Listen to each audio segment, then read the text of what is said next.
जी हां, तो आज से जितिन का हाथ बीजेपी के साथ। मिशन 2022 से पहले यूपी में सियासी उठापटक शुरू हो चुकी है। आज राहुल गांधी के बेहद करीबी और पूर्व केंद्रीय मंत्री जितिन प्रसाद ने दिल्ली में बीजेपी का दामन थाम लिया। उन्हें केंद्रीय मंत्री पीयूष गोयल ने बीजेपी की सदस्यता दिलाई। जितिन यूपीए सरकार में केंद्रीय मंत्री रह चुके हैं और साथ ही वो यूपी में कांग्रेस के बड़े ब्राह्मण चेहरों में से एक है। बीजेपी में शामिल होने से पहले उन्होंने केंद्रीय गृह मंत्री अमित शाह से मुलाकात की। कमल थामते ही उन्होंने कहा कि वो पीएम मोदी की नीतियों से प्रभावित है, इसलिए दिल की आवाज सुनी उन्होंने।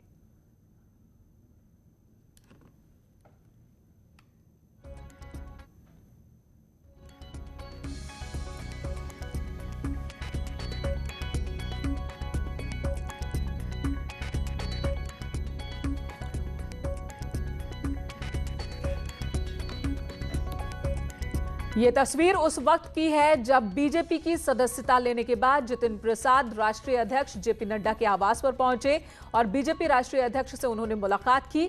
इससे ठीक पहले दोपहर 1 बजे उन्होंने बीजेपी की सदस्यता हासिल की।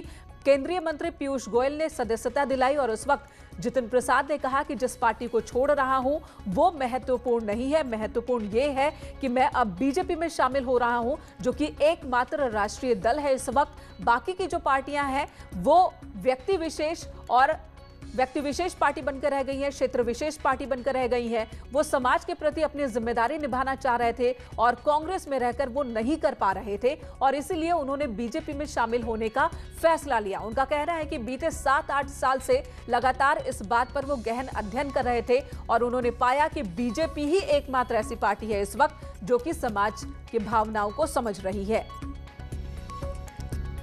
भारतीय जनता पार्टी के राष्ट्रीय अध्यक्ष श्री जेपी नड्डा जी, इस देश के यशस्वी प्रधानमंत्री आदरणीय नरेंद्र मोदी जी, इस देश के कर्मयोगी गृह मंत्री आदरणीय अमित शाह जी और समस्त भारतीय जनता पार्टी नेतृत्व का मैं धन्यवाद अर्पित करता हूं कि उन्होंने आज इस भारतीय जनता पार्टी परिवार में मुझे सदस्यता और सम्मान दिया।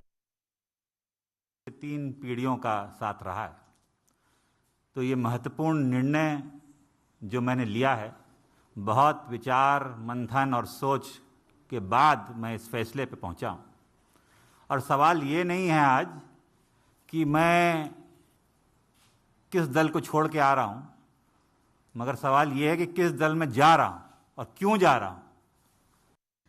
तो 3 पीढ़ियों का साथ छूट गया और अब जितिन का हाथ ने कमल को थाम लिया है। जितिन ने बीजेपी अध्यक्ष जेपी नड्डा से मुलाकात की और शपथ लेने से पहले, सदस्यता ग्रहण लेने से पहले गृह मंत्री अमित शाह से भी उन्होंने मुलाकात की थी और इस दौरान पीयूष गोयल भी उनके साथ मौजूद थे जब गृह मंत्री अमित शाह से मिलने पहुंचे थे जितिन प्रसाद। 2 तस्वीरें इस वक्त आप देख रहे हैं। पहली तस्वीर है जब सदस्यता लेने के बाद जेपी नड्डा से मिले और दूसरी तस्वीर आप देख रहे हैं बीजेपी मुख्यालय की, जहां पर उन्होंने पार्टी की सदस्यता ली है। बीजेपी में शामिल हुए जितिन प्रसाद, पीयूष गोयल ने उन्हें सदस्यता दिलाई। जहां तक बात जितिन प्रसाद की है, आज राज्यसभा सांसद अनिल बलूनी ने ट्वीट किया था सबसे पहले कि कांग्रेस के एक कद्दावर नेता बीजेपी में शामिल होने वाले हैं और उसके बाद जितिन प्रसाद ने 1 बजे बीजेपी में वो शामिल हो गए। तस्वीरें इस वक्त हम आपको दिखा रहे हैं। जितिन प्रसाद जो कि 2 बार सांसद, केंद्रीय मंत्री भी रह चुके हैं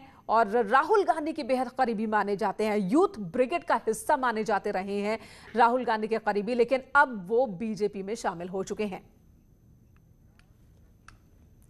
तो जितिन प्रसाद के बीजेपी में शामिल होने पर यूपी प्रदेश कांग्रेस के अध्यक्ष अजय लल्लू ने कहा कि जितिन प्रसाद ने कांग्रेस पार्टी से विश्वासघात किया है। जिस पार्टी ने उन्हें नेता बनाया उसकी पीठ में छुरा घोंपा है उन्होंने।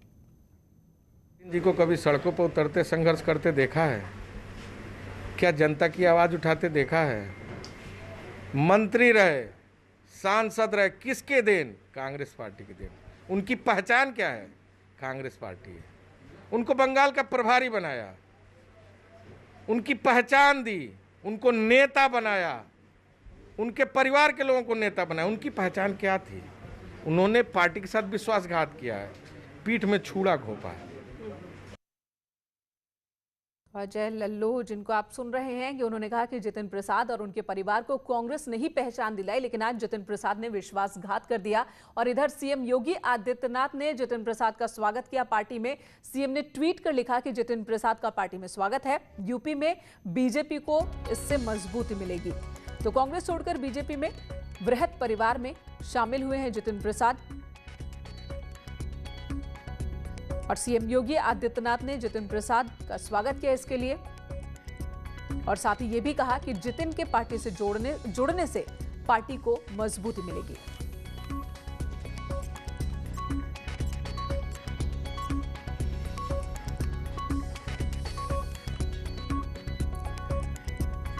तो अब जितिन प्रसाद बीजेपी का हिस्सा हो चुके हैं और उन्होंने कहा कि बीजेपी से जुड़कर वो एक समर्पित कार्यकर्ता की तरह पार्टी को मजबूत करने के लिए काम करेंगे। हालांकि यूपी कांग्रेस का रिएक्शन है कि जितिन प्रसाद के जाने से कांग्रेस को कोई झटका नहीं है, क्योंकि जितिन प्रसाद कभी सड़कों पर नजर आए ही नहीं। संघर्ष करने का वक्त आया तो उन्होंने पार्टी का हाथ छोड़ दिया, पार्टी का साथ छोड़ दिया। यह आरोप भी अजय कुमार लल्लू ने लगाया और यह भी कहा कि इस वक्त कांग्रेस संघर्ष कर रही है उत्तर प्रदेश सरकार की गलत नीतियों के खिलाफ। प्रियंका गांधी लगातार हर मुद्दे पर आवाज बुलंद कर रही है। उस आवाज को मजबूत करने की जगह जितिन प्रसाद ने वादा खिलाफी की, विश्वासघात किया और अब पार्टी छोड़कर बीजेपी में शामिल हो गए हैं। हालांकि ये भी कह रहे हैं अजय लल्लू कि इससे पार्टी को कोई नुकसान नहीं होगा, लेकिन माना यह जा रहा है कि जिस ब्राह्मण वोटर्स की नाराजगी की बात बीजेपी से कही जा रही थी, वो उनकी नुमाइंदगी कहीं ना कहीं करते हैं जितिन प्रसाद, और इससे बीजेपी को फायदा हो सकता है, ये अनुमान भी लगाया जा रहा है। बीजेपी की ओर से दिल खोल कर स्वागत किया गया है जितिन प्रसाद का, जो कांग्रेस में बीते कई सालों से हाशिए पर चल रहे थे, नाराज चल रहे थे। इससे पहले भी कई बार ये बातें आई थी कि जितिन प्रसाद नाराज हैं और कभी भी पार्टी छोड़ सकते हैं, और आज वो दिन आ गया।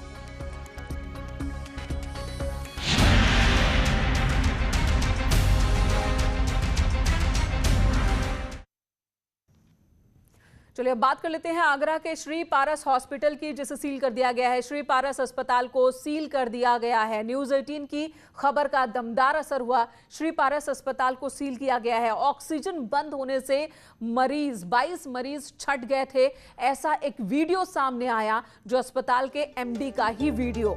4 वीडियो एक के बाद एक वायरल हुए थे। वो वीडियो दिखाने के बाद और खबर चलाए जाने के बाद, सवाल उठाए जाने के बाद कि इस छटने का क्या मतलब है, जिसके बाद जांच हुई इस पूरे मामले की और आरोप इस हॉस्पिटल पर लगे हैं कि ऑक्सीजन सप्लाई बंद करने की वजह से 22 मरीजों की मौत हो गई, क्योंकि एमडी खुद कह रहे हैं कि ऑक्सीजन सप्लाई बंद करने के साथ ही सभी मरीज, ये 22 मरीज नीले पड़ने लगे थे। और ऐसा कदम हॉस्पिटल की ओर से इसलिए उठाया गया क्योंकि उस वक्त ऑक्सीजन की कमी होने लगी थी। 22 मरीजों के छटने की बात एमडी कह रहे हैं, जिसके बाद गंभीर आरोप अस्पताल पर इस वक्त जांच चल रही है। उस वीडियो की भी जांच चल रही है, तमाम आरोपों की जांच चल रही है और डॉक्टर्स के खिलाफ, एमडी के खिलाफ मामला दर्ज हुआ है अलग अलग धाराओं में। साथ ही श्री पारस हॉस्पिटल, इसे सील कर दिया गया है। लाइसेंस इस वक्त निलंबित कर दिया गया है अस्पताल का। तो मौत की मॉक ड्रिल हॉस्पिटल में चलाई गई थी।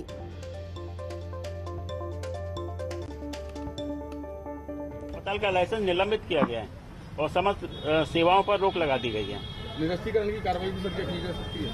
लाइसेंस के निरस्तीकरण की कार्रवाई भी क्या? अब वो जांच रिपोर्ट आएगी, उसके आधार पर डिसाइड किया जाएगा आगे क्या करना है। जैसा अस्पताल पूरी तरीके से खाली करवा दिया गया। अस्पताल पूरी तरह से खाली करवा दिया गया है। अस्पताल की समस्त सेवाओं पर रोक लगा दी गई है। किसी भी मामले में जांच बहुत आवश्यक है और जांच कमेटी का गठन इसमें किया जा चुका है। जांच रिपोर्ट आने से पहले कुछ कहना ठीक नहीं होगा। सर, निरीक्षण भी आप लोगों के द्वारा किया गया कि क्या कुछ आपत्तिजनक चीज वस्तु ऐसी मिली हो अस्पताल में, कुछ ऐसा कुछ? मरीज सारे जा चुके थे। हमको तो अस्पताल सील करना था। अंदर कोई मरीज तो नहीं है, उसका अटेंडेंट तो नहीं है या कोई अन्य व्यक्ति तो नहीं है जो सीलिंग के कारण अंदर रह जाए। तो वो सारा देखने के बाद अस्पताल सील कर दिया गया। और इस अस्पताल के खिलाफ कार्रवाई के बाद अस्पताल स्टाफ की गुंडागर्दी भी देखने को मिली। कार्रवाई से गुस्साए अस्पताल स्टाफ ने लोगों के साथ जमकर मारपीट की। हॉस्पिटल के बाहर खड़े लोगों को लात घूंसों से जमकर पीटा। मारपीट में 2 लोग गंभीर रूप से जख्मी भी हो गए। कल ये तस्वीर देखने को मिली थी।